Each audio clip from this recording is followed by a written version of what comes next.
پہلی چیز جس کی طرف ہم سب کو متوجہ ہونا چاہیے رمضان المبارک کے آنے سے پہلے، وہ ہے رمضان کی تیاری۔ آپ عام روزمرہ زندگی کے مشاہدے میں دیکھتے ہیں کہ کسی بھی اہم کام کے لیے لازماً تیاری کی جاتی ہے۔ اگر کوئی کام بھی تیاری کے بغیر شروع کر دیا جائے تو اس میں وہ روح نہیں آتی، اس کام کو آپ صحیح طور پر انجوائے نہیں کر سکتے اور اس کا حق ادا نہیں کر سکتے۔ مثال کے طور پر امتحان کے آنے سے پہلے آپ کیا کرتے ہیں؟ تیاری کرتے ہیں۔ اگر کوئی شخص تیاری کے بغیر امتحان دینے لگے تو اس کا نتیجہ آپ دیکھ سکتے ہیں۔ اگرچہ وہ پاس بھی ہو جائے لیکن اس کی فیلنگ کیا ہوتی ہے؟ تو یہ ایک حقیقت ہے کہ دنیاوی زندگی کے کاموں کے ساتھ ساتھ عبادات میں بھی یہی اصول ہے۔ نماز جیسے اہم فریضے کے لیے آذان اور وضو تیاری کی حیثیت رکھتا ہے، ورنہ تو گھڑیوں کو دیکھ کے، سورج کے ڈھلنے غروب ہونے چڑھنے کو دیکھ کے نماز پڑھی جاتی۔ اور جن ملکوں میں آذان کی آواز نہیں آتی یا جن گھروں میں آذان کی آواز نہیں آتی، وہاں پر نماز اس طرح روح پرور نہیں ہوتی جس طرح اس جگہ پر جہاں آپ کو آذان کی آواز آتی ہے اور اس کے بعد آپ چاہے دنیا کا کوئی کام کر رہے ہو، آپ کے دماغ پر، آپ کی سوچ پر کیا چیز حاوی ہو جاتی ہے؟ نماز کا وقت ہو گیا، جلدی کرو، یہ کام جلدی سمیٹو، نماز کا وقت ہے۔ تو آذان کے ساتھ ہی آپ کی نماز کی تیاری شروع ہو گئی۔ تو گویا کوئی بھی کام ہو اس سے پہلے تیاری کا کرنا، اور تیاری میں دو چیزیں آتی ہیں، نمبر 1 ذہنی تیاری اور نمبر 2 عملی تیاری۔ ذہنی تیاری میں کیا چیزیں شامل ہیں کہ آپ اپنی سوچ کو، اپنے دھیان کو، اپنے احساسات کو، اپنے جذبات کو اس طرف موڑنا شروع کریں، ایسے اسباب اور ایسے حالات سے گزریں کہ جس سے آپ ذہنی طور پر اس چیز کے کرنے کے لیے فوکس ہو جائیں۔ عملی تیاری میں کیا چیز آتی ہے کہ مثلا آپ کو معلوم ہے کہ رمضان میں آپ کو اتنا راشن چاہیے، جیسے گھریلو خواتین ہیں جو گھر چلاتی ہیں، اتنا راشن چاہیے، یہ چیزیں خریدنا ہے، یا عید پہ کپڑے بنانا ہے، یا اور جو بھی آپ سمجھتے ہیں کہ آپ کو اتنے لوگوں کو روزہ افطار کرانا ہے، یا زکوٰۃ دینا ہے، یا صدقہ خیرات کرنا ہے، یا درس قرآن دینا ہے، یا جو بھی کام آپ رمضان میں کرنے والے ہیں، اگر بیٹھ کر رمضان سے پہلے ان کے بارے میں مذاکرہ کر لیں، ڈسکشنز کر لیں، گفتگو کر لیں، تیاری کر لیں، عملی طور پر آپ بازار جا کر اپنا حساب کتاب کر لیں کہ کتنا خرید و فروخت کرنی، یا منگوا لیں، اگر آپ خود نہیں جاتے تو بھی منگوا کے سب چیزیں کچن کی ایک طرح سے دوبارہ سیٹنگ کر کے ہر چیز سحری افطاری کے اعتبار سے، پھر ٹائم ٹیبل آپ کے پاس میں ہونا چاہیے جس کو دیکھ کے آپ سحری افطاری کے اوقات فالو کرتے ہیں۔ پھر اسی طرح اگر آپ کو کہیں اور تراویح پڑھنے کے لیے جانا ہے تو سواری کا ارینجمنٹ، یہ کس کے ساتھ جانا ہے، یہ کس کو اور ساتھ میں لانا ہے، یہ ساری چیزیں رمضان سے پہلے ایک ایک کر کے، جن کا ابھی میں ذکر کروں گی، ان کو عملی طور پر بھی تیار کر کے رکھ لیں اپنے پاس۔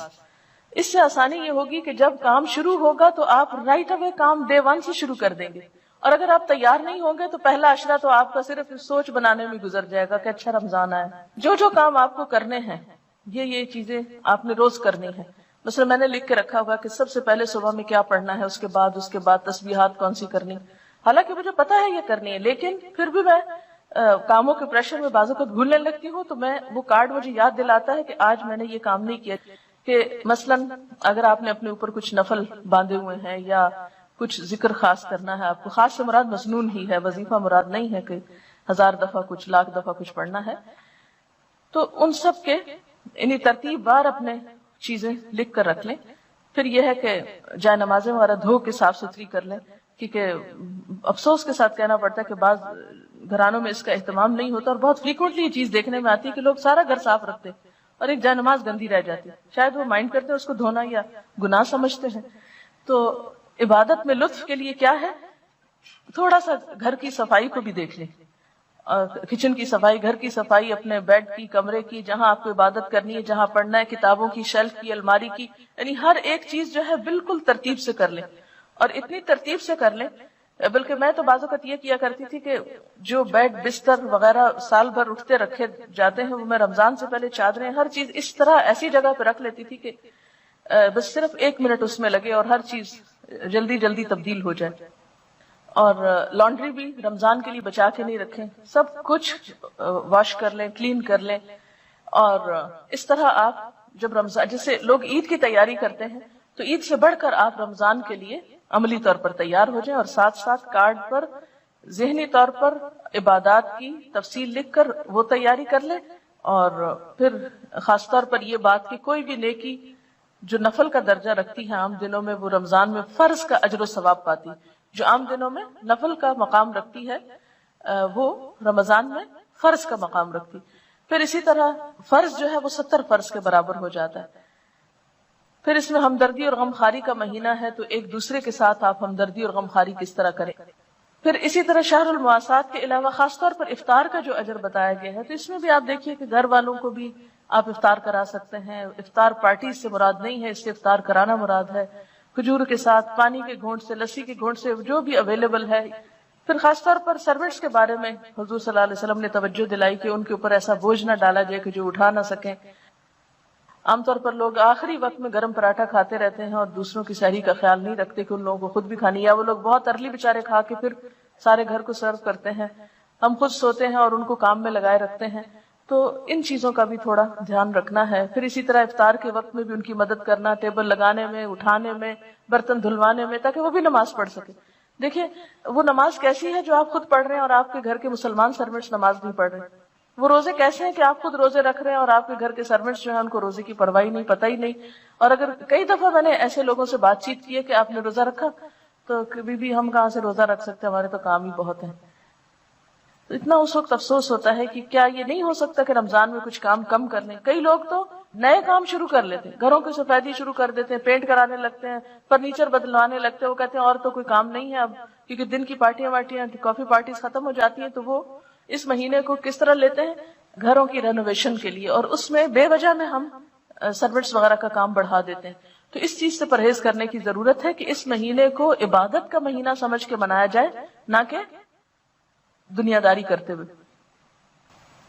پھر اس میں آپ دیکھیے کہ جیسے آپ نے ذاتی کام جو کرنے ہیں اس میں روزہ رکھنا ہے، اور روزے میں صرف روزہ رکھنا نہیں ہے بلکہ کیونکہ حدیث میں آتا ہے نا، جس نے روزہ رکھ کے جھوٹ بولنا نہ چھوڑا اور جھوٹ پہ عمل کرنا اور لڑائی جھگڑا اور فحش گفتگو اور ان چیزوں کو نہیں، تو پھر اس کا روزہ نہیں، کیونکہ روزہ صرف بھوکے پیاسے رہنے کا نام نہیں. پھر اسی طرح نماز کے لیے آپ ایک ٹارگٹ اس رمضان میں رکھ سکتے ہیں،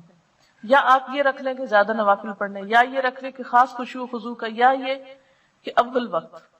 یعنی کوئی ایک ٹارگٹ اپنا رکھ لیں کہ میں اس رمضان میں اول وقت نماز پڑھوں گی، ساری نمازیں اول وقت. اور اس طرح آپ کو کیسے پورا ہوگا؟ الحمدللہ عام دنوں میں فجر آپ کے لیے اول وقت پڑھنا مشکل ہوتی ہے، اٹھتے اٹھتے کچھ دیر ہو جاتی ہے، لیکن رمضان میں تو آپ اٹھے ہوئے ہی ہوں گے.